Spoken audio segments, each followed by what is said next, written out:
Kodėl kosmosas toks tylus, paklausite? Tai čia visai nesunku atsakyti. Tengi vakuumas. Ten nėra jokių dujų, kurios galėtų virpinti jūsų ausų būgnelius ir perduoti informaciją, ką šiuo metu darau aš. Su jumis pasiklydęs astronautas ir čia mes pradedam ištisą podcastų seriją. Apie kosmosą, apie kosmosą, apie įdomybės, apie visatos įdomybės. Pasiklydęs aš, keistai skamba, bet patikėkit, kosmose tai yra įmanoma ir visai nesunkiai. Galbūt savo kosminio pasiklydimo istoriją aš jums papasakosiu per visas ateinančias serijas, kad galėtumėm susidėlioti, pilną vaizdą, nes tai padaryti yra pakankamai sudėtinga, galų gale aš pats nežinau, kaip tai nutiko. Tiesiog vieną dieną gavau keistą signalą iš kažkur toli. Iš kažkur toli, manau, kad tas toli, signalas iš toli, galima sakyti, kad jis yra iš praeities. Taip, iš praeities. Jūs įsivaizduokite, aš dabar skrendu ir per iliuminatorių matau daug žvaigždžių, o ar jos šiandien ten yra, ar jų nėra, mes nežinome. Bet praeitėje buvo gražu pažiūrėti. Taip pat ir signalas, kurį gavau, ir paskui kurį, kaip šuo paskui dešrą nusekiau, taip pat iš praeities. Taip, kai pagalvoji, įdomu, o kas ta praeitis, o kas ta ateitis ar dabartis, ar tai apskritai egzistuojančios sąvokos? Aš čia besklandydamas šiame vakuume turiu nemažai laiko pagalvoti apie tai. Ir išties juk laikas tai bene turbūt tikriausiai vienintelis mato vienetas dirbtinai sugalvotas žmonių, kad šarabanai nesprogtų. Tiesiog, kad kažkaip tai matematiką sudėlioti į langelius, bet ne į eilutes. Laikas. Laikas ir įvykiai. Ar jie susiję? Aš galvoju, kad tikriausiai ne. Įsivaizduokite, juodoji skylė. Apie jas, manau, pašnekėsim ateityje daugiau. Bet tuo tarpu, kol šnekam apie laiką ir įvykius, juodoji skylė. Joje yra antiek viskas fucking komplikuota, kad sunku paaiškinti, bet patekus į ją, oh my god, laikas sustoja, bet įvykiai tęsiasi. Kaip jūs ten gyvi dar suprantat, kas čia vyksta? Aha. Aš jau pradedu truputį nesuprast, nes čia yra rimti reikalai. Taip, laikas stoja, įvykiai tęsiasi. Baisu? O gal įdomu? Išbandyti turbūt nelinkėčiau niekam. Kita vertus, skrendant į juodąją skylę galima būtų padaryti beprotiškai įdomių eksperimentų. Ir sužinoti kur kas daugiau negu kad mes visi sudėjus kartu žinome. Bet kaip tą padaryti? Juk jūs įsivaizduokit, aš su savo erdvėlaiviu dabar įskrendu į juodąją skylę ir kažkokiu būdu jūs mane stebite iš žemės. Man įvykiai tęsiasi, aš turiu pusvalandį laiko, kol mane visiškai sunaikins gravitacija. Per tą pusvalandį galima tikrai kažką įdomaus paeksperimentuoti, pamatuoti arba išgerti kavos ir pasižiūrėti pro iliuminatorių, pasimėgauti vaizdais. Juk eksperimento rezultato aš niekaip negalėčiau perduoti jums. Tai būtų veltui. Kitas dalykas, jūs iš žemės matytumėte mano erdvėlaivį, kaip aš skrendu link juodosios skylės, į ją patenku, artėju link centro ir tenai sustoju. Man tai būtų pusvalandis ir aš išnykščiau. Arba kažkur atsirasčiau kitur, bet man tai būtų pusvalandis. Iki singuliaričio.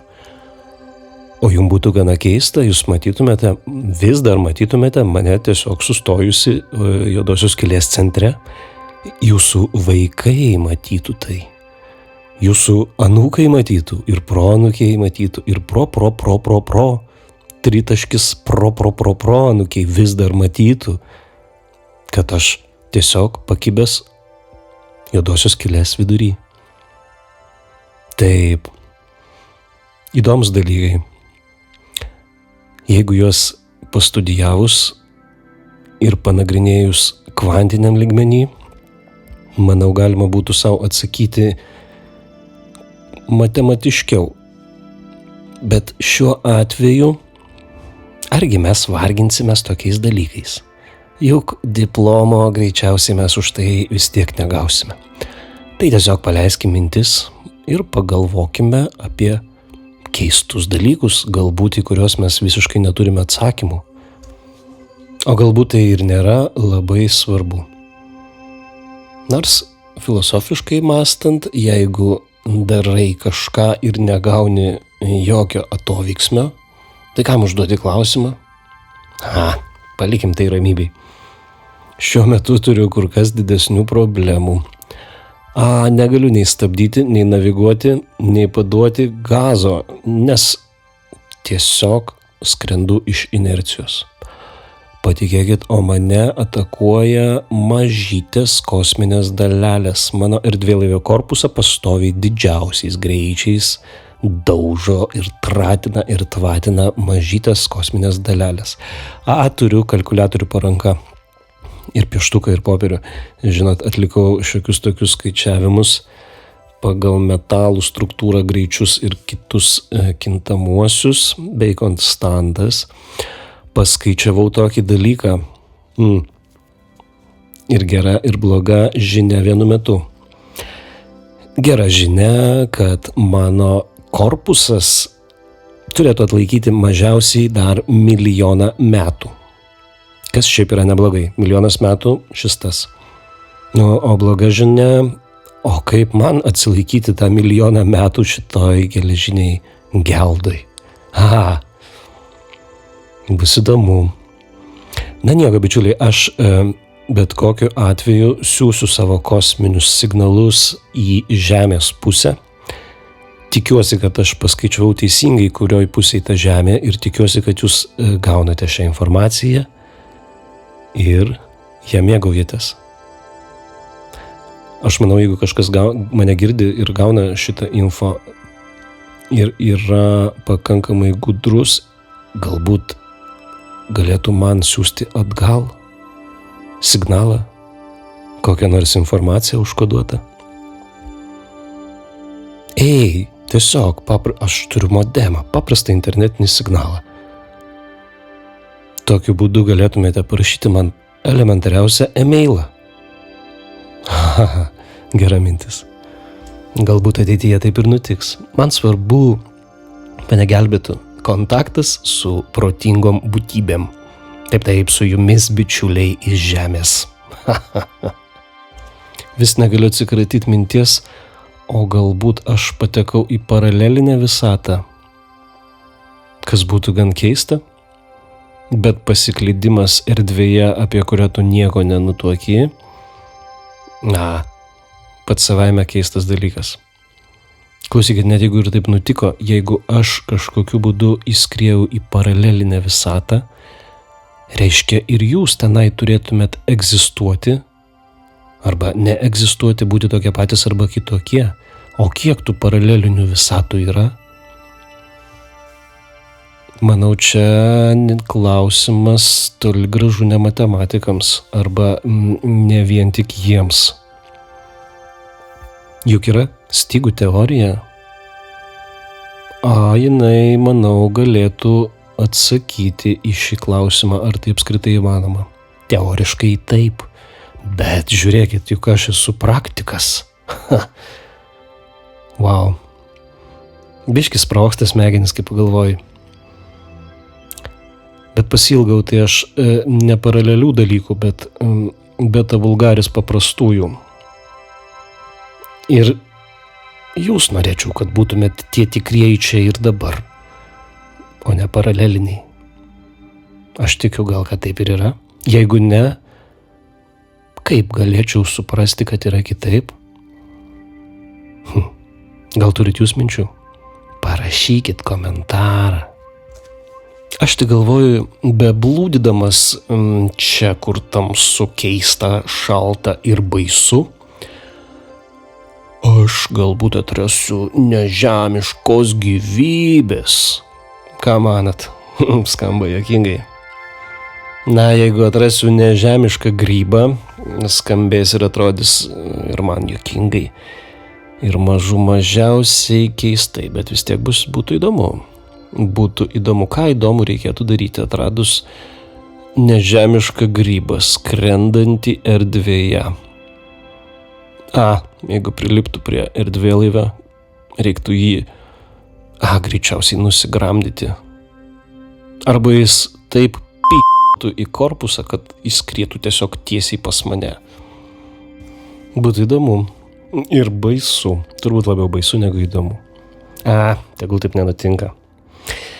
Kitas dalykas, būtų įdomu rasti absoliučiai nežemišką civilizaciją, kuri būtų protinga, protaujanti, konstruojanti ir būtų dar fainai, kad skaldanti bajeriukus mažiausiai bezdėtų.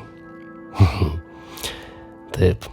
Tai žinoma, kad tokių yra. Tik kokia tikimybė juos rasti šitaip ramiai ir lėtai sklendžiant visatą, kaip tą darau aš. Kai kurie žmonės sako, kad yra matę tokių dalykų ir Žemėje. Na taip, pas mus.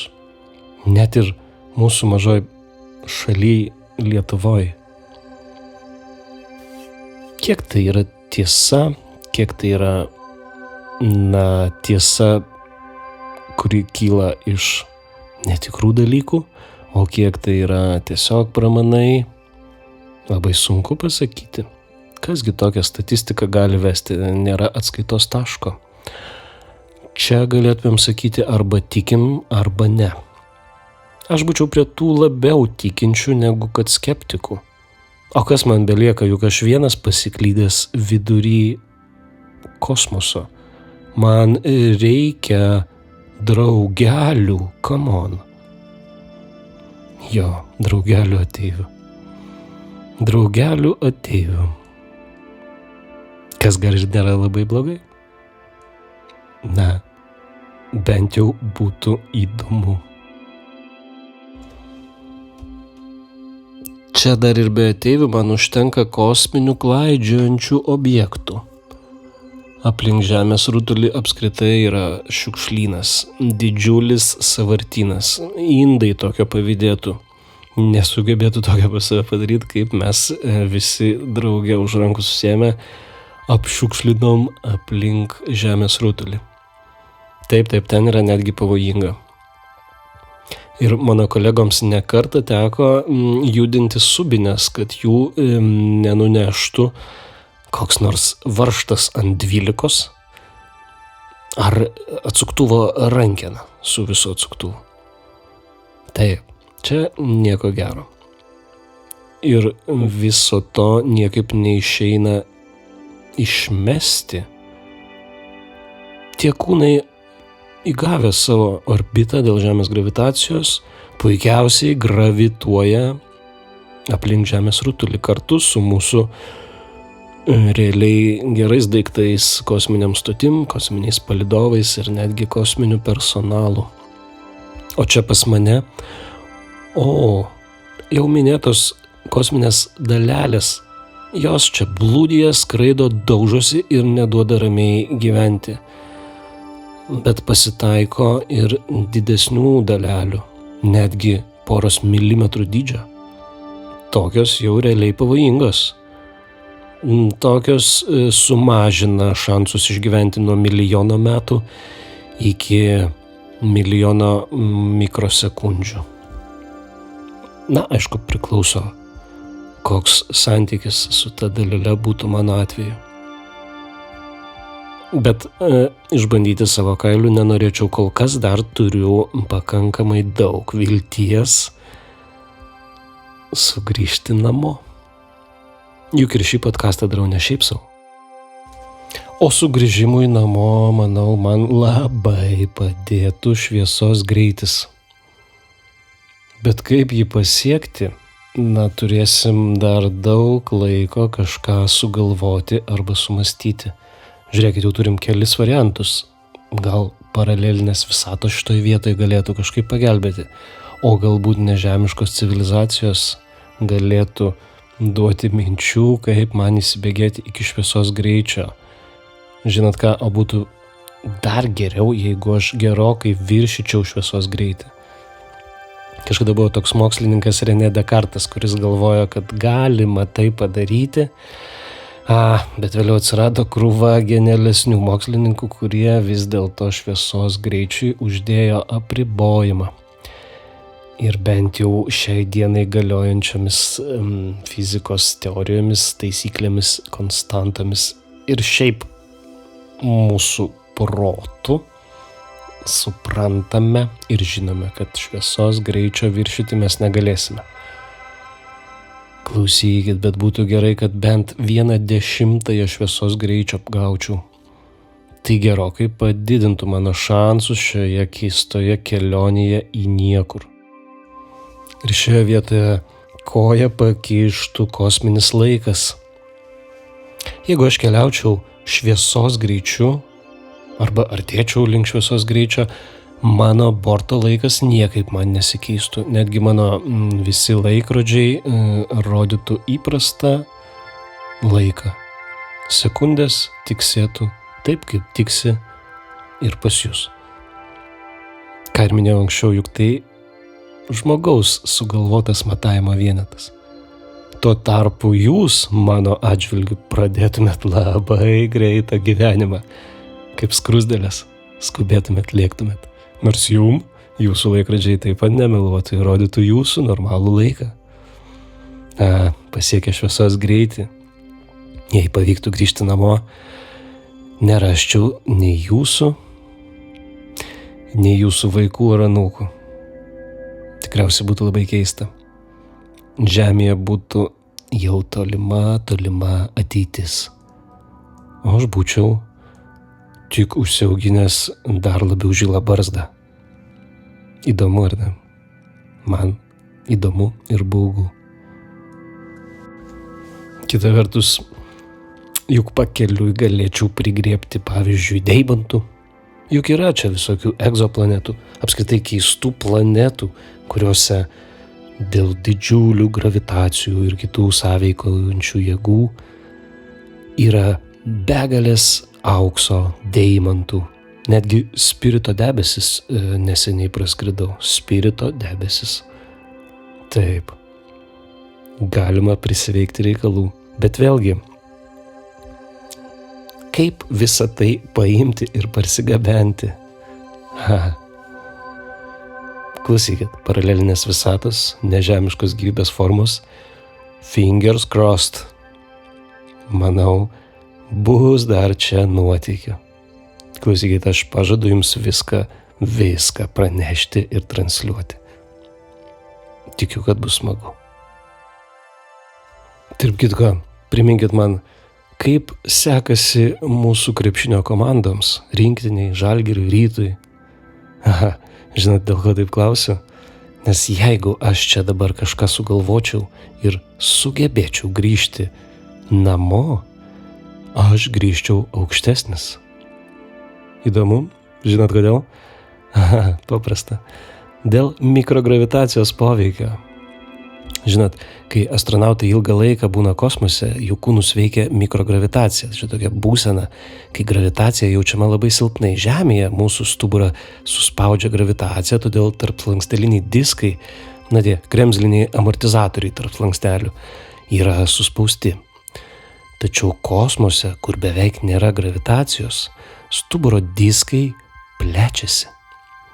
O tai lemia, kad astronauto ūgis padidėja maždaug, sakykime, 5 cm. Tačiau šitas efektas nėra nuolatinis. Žinot, kai astronautai grįžta į Žemę, jų kūnas vėl pristaiko prie gravitacijos, o stuburas susispaudžia į įprastą jam būseną paprastai per kelias savaitės. Ir jie vėl pasidaro įprasto ūgio. Taip kad mano krepšininko karjera turbūt nesitęstų ilgai. Kita vertus, mikrogravitacija veikia ne tik ūgį, bet ir raumenis bei kaulus. Kadangi kosmose trūksta pasipriešinimo, raumenis ir kaulai silpnėja. Todėl astronautai turi nuolat treniruotis, ką aš ir stengiuosi daryti. Šis ūgio augimo fenomenas vienas įdomiausių šiaip kosmoso poveikio pavyzdžių. O kas žino, kas per velnias čia gali vykti dar? Dėl tos mikrogravitacijos, žinot, juokas juokais, bet jaučiu, kad nelabai telpu į savo kėdę.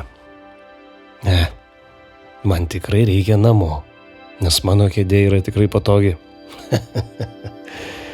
O taip. Tai čia tik mikrogravitacija. Bet žinot, visa mano kelionė, žmogaus sukurtas laiko matavimas, masė, įvairūs dangaus kūnai, netgi didysis sprogimas. Žinot, visa tai kažkuria prasme yra gravitacija. Geras žodis gravitacija. Juk gravitacija tai yra viena pačių pagrindinių jėgų visoje visatoje. Ji traukia objektus vieną prie kito, o jos stiprumas priklauso nuo objektų masės ir atstumo tarp jų. Pavyzdžiui, Žemės gravitacija yra tokia stipri, kad ji laiko mus ant paviršiaus, o Mėnulis ir palydovai sukasi aplink ją. Nesusimastom kasdieną, vaikštom, žiūrim, šokinėjam, o gravitacija gravituoja. Gaila, kosmose atrodo, kad nėra gravitacijos. Kosmose nėra tikros nulio gravitacijos, ji egzistuoja visur. Netgi tarptautinė kosminė stotis, kurią jūs tikriausiai žinote, TKS, esanti maždaug, ten apie 400 km aukštyje, vis dar patiria apie 90% Žemės gravitacijos jėgos. Tačiau ten esantis astronautai jaučiasi nesvarūs. Nesvarumo būsenoje skraido. Nes jie ir stotis kartu skrieja orbitą aplink Žemę. Tai vadinama laisvų kritimu. Jie krenta, bet dėl didelio greičio 28 000 km per valandą niekada nenusileidžia ant Žemės. Gravitacija būna skirtinga skirtingose dangaus kūnuose. Kiekvienas dangaus kūnas turi skirtingą gravitaciją, kitaip tariant. Mėnulyje gravitacija yra apie 1/6 Žemės. Todėl astronautai gali lengvai šokinėti aukštai ir toli ir daryti įvairius bajeriukus. O jau Marse gravitacija yra apie 1/3 Žemės gravitacijos. Todėl žmonės jaustųsi lengvesni, bet ne visiškai nesvarūs. Jupiterio paviršiuje, jeigu jis, aišku, būtų kietas, gravitacija būtų daugiau negu 2,5 karto stipresnė nei Žemėje. Stovėjimas ten būtų labai sunkus. O kaip mes jaučiam gravitacijos skirtumus? Kai astronautai, pavyzdžiui, grįžta į Žemę, jie patiria didelį kūno apkrovimą. Jų raumenys, kaulai silpsta dėl ilgo laiko mikrogravitacijoje, nes gravitacijos nebuvimas sumažina kūno poreikį priešintis sunkumui. Štai kodėl kosminėse misijose būtinos treniruotės, apie kurias mes jau užsiminėm pusę žodžio. Gravitacija yra tarsi nematoma jėga, kuri sujungia visatą. Be jos planetos neišliktų orbitose, o žvaigždės taip pat nesiformuotų. Būtų keista, liūdna ir želė. Pamenat, mūsų podcastą pradėjom žodžiais, kad kosmose nėra garso. Iš tikrųjų, kosmose tai vyrauja vakuumas, kuris ir neleidžia garsui sklisti mums suprantamų tradiciniu būdu, garso bangomis. Tai kad tas vyktų, tai reikalingas tarpininkas, kažkoks oras, vanduo ar kita terpė. Bet žinot ką? Kosmose vis dėlto galima aptikti garsų, kurie yra užkoduoti elektromagnetinių bangų pagalba. Ir savo kompiuterio pagalba aš jas galiu paversti į paprastą garsą.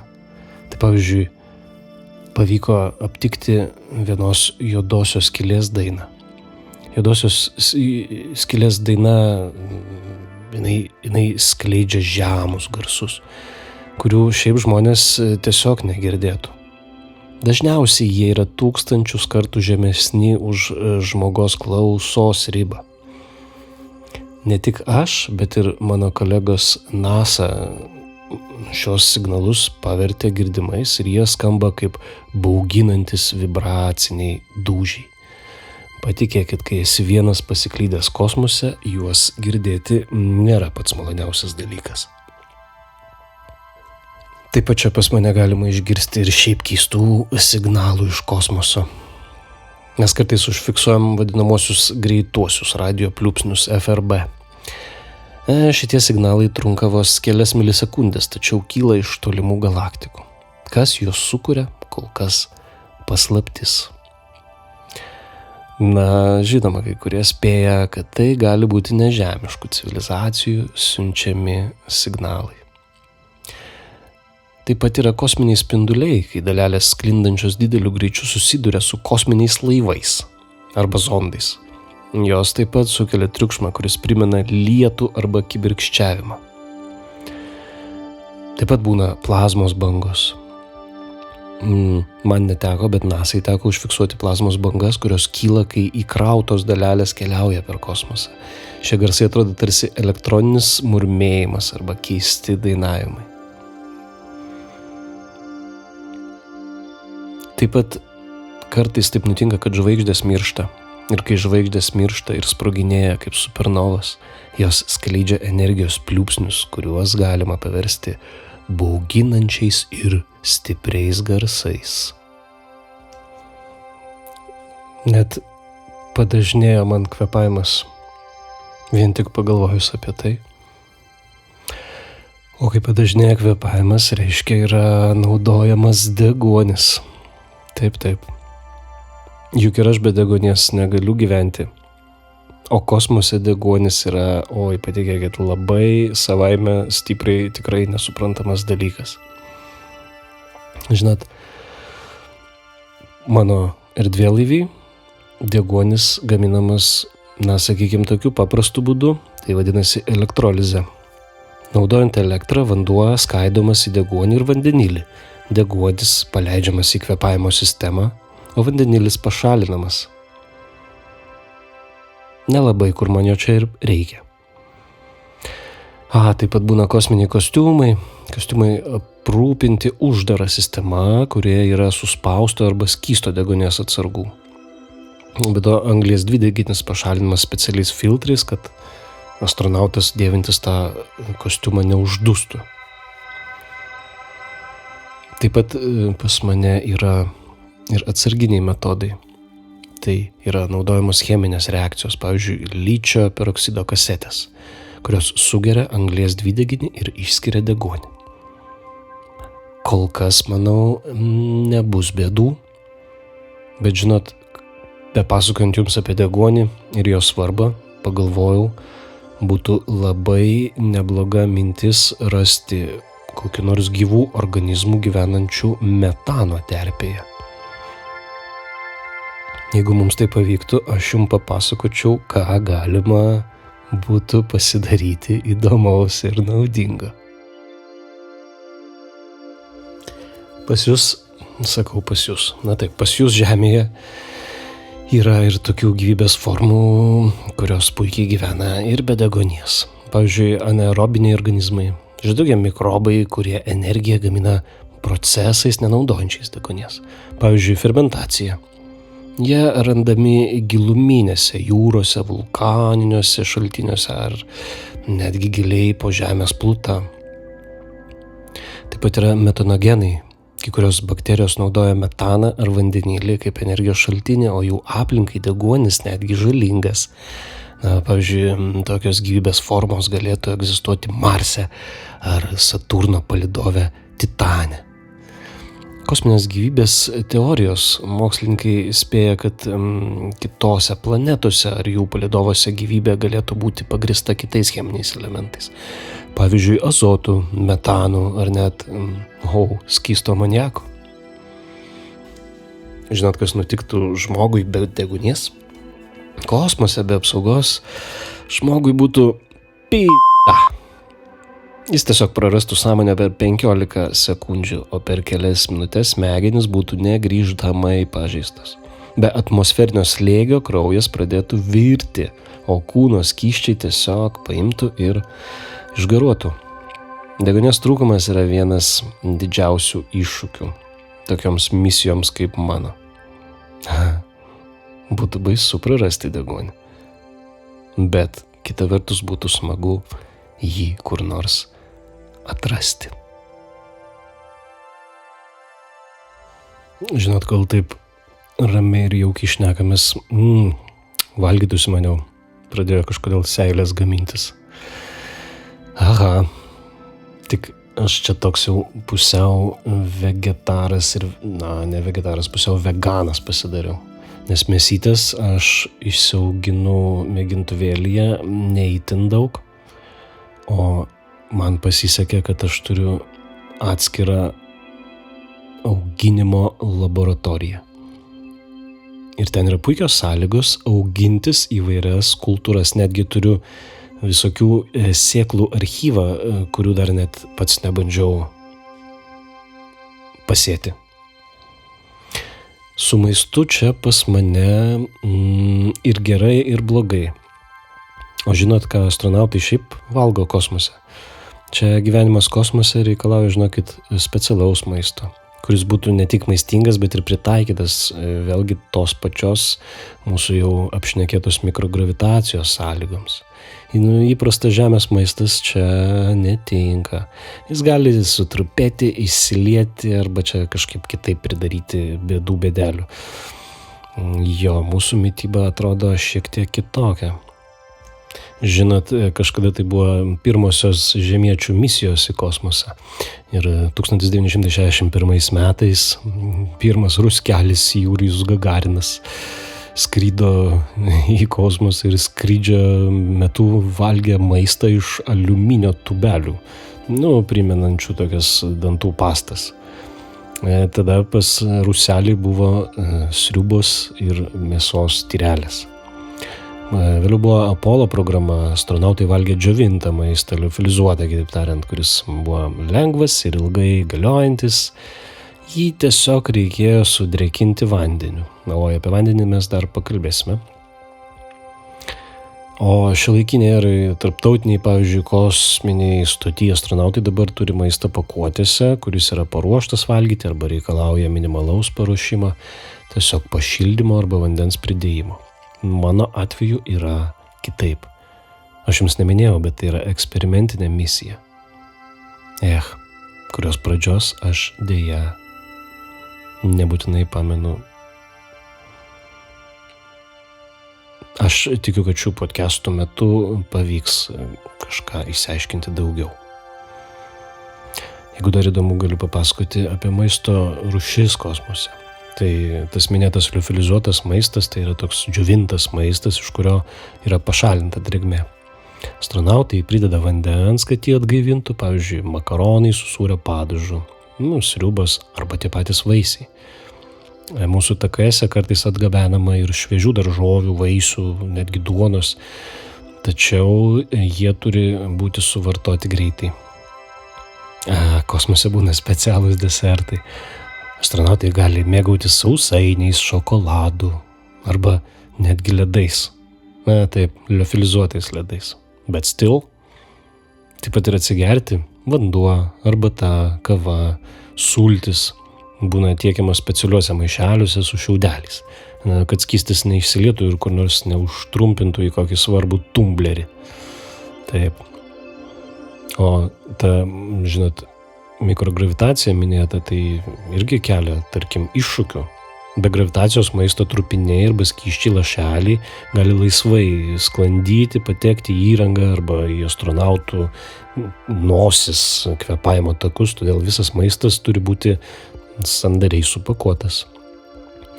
Čia tik yra bėda, kad turime šiek tiek skonio pokyčių. Kosmose astronautai pastebi, kad jų skonių apskritai kaip tas pojūtis keičiasi. Ta pati mikrogravitacija sukelia skysčių kaupimąsi galvoje, dėl to užgula nosį, sumažėja tas skonio jautrumas. Astronautai dažnai renkasi stipresnio skonio maistą, pavyzdžiui, aštrų padažą arba garstyčias. Aš tai mėgstu dar lietuvišką krieną. Taip. O kosminiai stotyje, apie kurią aš jau čia jums pasakoju, maistas turi išlikti šviežias iki 2 metų. Dėl to naudojami konservavimo ir džiovinimo įvairūs metodai. Astronautai naudoja specialias maisto ruošimo zonas su šildytuvais, kurie kaitina maisto pakuotės, vandens dozatoriais, skirtais minėto liofilizuoto maisto sudrėkinimui. Taip pat sandariais stalais, kad maisto dalelės nepasklistų kabinoje. Jo, bet pas mane tiesiog auga salotos ir ridikėliai. Augalai yra auginami specialiuose kamerose su dirbtiniu apšvietimu. Ir ateityje apskritai mes planuojam auginti daugiau įvairių šviežių produktų. Bet ir šiuo metu šį eksperimentą vykdau, auginu, kol kas viskas vyksta neblogai. Kitaip tariant, nebūnu dažnai alkanas, bet ir persivalgyti čia, patikėkit, tikrai nerekomenduoju. O taip, grįšiu aš į žemę. Koks bus pirmas mano mylas? Gal jūs turit minčių? Net pačiam įdomu. Pradėjo žaisti fantaziją. Taip. Jo, gaminčiau plovą, tik tai labai gerai man dabar būtų pakeliui atrasti planetą su reikiamais ingredientais. Mėsytės, vagoniukai, smorkytėm, ryžiai. Taip, ryžiai.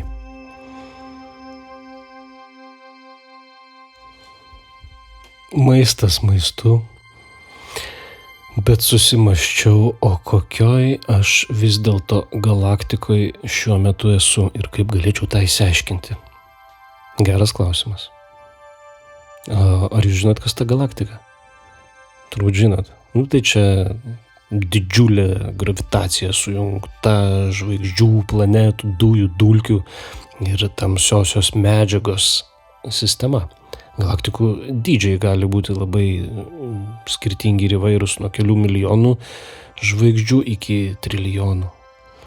Žemėj mūsų paukščių takas yra spiralės formos galaktika, kurie yra apie, sunku pasakyti, nuo 100 iki 400 milijardų žvaigždžių. O Andromedos galaktika yra artimiausia mums didelė spiralė nutolusi maždaug apie 2,5 milijono šviesmečių. Galaktikos turi įvairias formas, spiralinės, pavyzdžiui, kaip tas mūsų paukščių takas, su ryškiu centru ir su kuriais primenančiais rankas. Elipsinės, kurios atrodo kaip ovalūs šviesos lopai. Būna ir tokių visai netaisyklingos formos, kurios ir neturi aiškios formos. O žinot, kad galaktikos kartais ima ir susiduria? Kodėl? Galaktikos juda kosmose milžiniškais greičiais, 100 000 kilometrų per sekundę ir jų trajektorijas veikia gravitacija. Tarp galaktikų yra daug tuščios erdvės, tačiau jų gravitaciniai laukai traukia vienas kitą.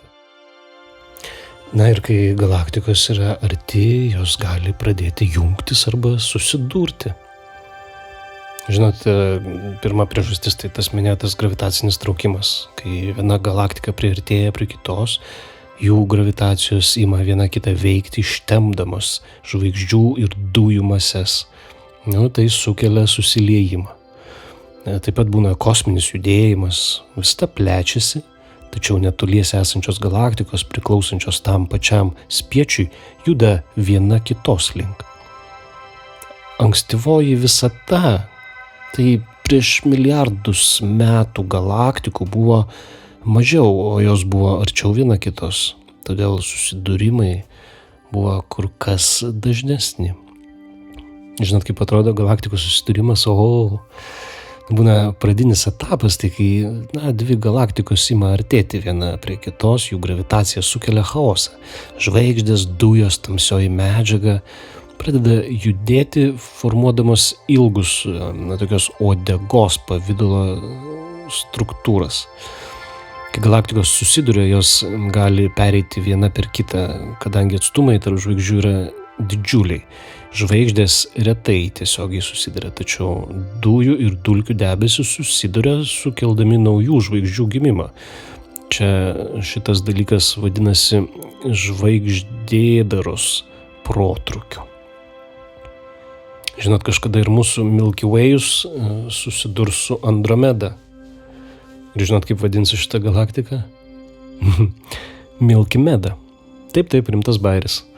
Mūsų anūkų, anūkėliai, anūkaičiai, anūkiausiai ateities kartos, taip, jie gyvens Milky Medui. Ir žinot, kaip tai bus? Tai šios dvi galaktikos artės viena prie kitos ir pirmų susidūrimų jos nesusijungs, bet tiesiog praskries viena paskui kitą, bet dėl gravitacijos jos staiga toldamos viena nuo kitos pradės mažinti abidvi greitį, pasieks nulį ir pradės grįžti atgal. Ir jau tuomet prasidės tikra maišalynė. Taip ir gims Milky Meda. Bet tai tikrai neįvyks rytoj. O galutinis etapas galaktikų susidūrimo, tai po milijono ar milijardų metų dvi galaktikos susilieja į vieną didelę struktūrą ir paprastai ji būna elipsinės formos. Tai ta Milky Meda ir bus nauja didelė elipsė. Čia gal tik bėdelė yra ta, kad jeigu mūsų vaikai ir vaikaičiai patogiai gyvens kariaudami ir nieko neveikdami ir negalvodami, kaip kolonizuotis, tai Žemėje nelabai bus kam stebėti tos naujosios Milky Medos susidarimo procesų. Nes mūsų Saulė jau bus virtusi raudonąją milžinę. Vienok, tai bus gražu. Raudonoji milžinė. Žinot, o vėliau iš jos tik tai liks mažas žvaigždės nuodegulys. Viskas turi pabaigą. Kad jau apie pabaigą, tai ir šis epizodas priartėjo prie pabaigos. Tikiuosi buvo įdomu. Parašykit, pasakykit, ar norėsite su manim toliau bendrauti, susitikti reguliariai, klausyti, išgirsti ką nors naujo ir įdomaus. O galbūt jums yra tiesiog malonu ir smagu užmigti. Taip, aš taip mėgstu daryti. Kągi, bičiuliai, lauksiu jūsų feedbacko. Paspauskite like, paspauskite subscribe, pasidalinkite su savo draugais ir iki pasimatymų praeityje, ateityje arba dabartyje. Ate.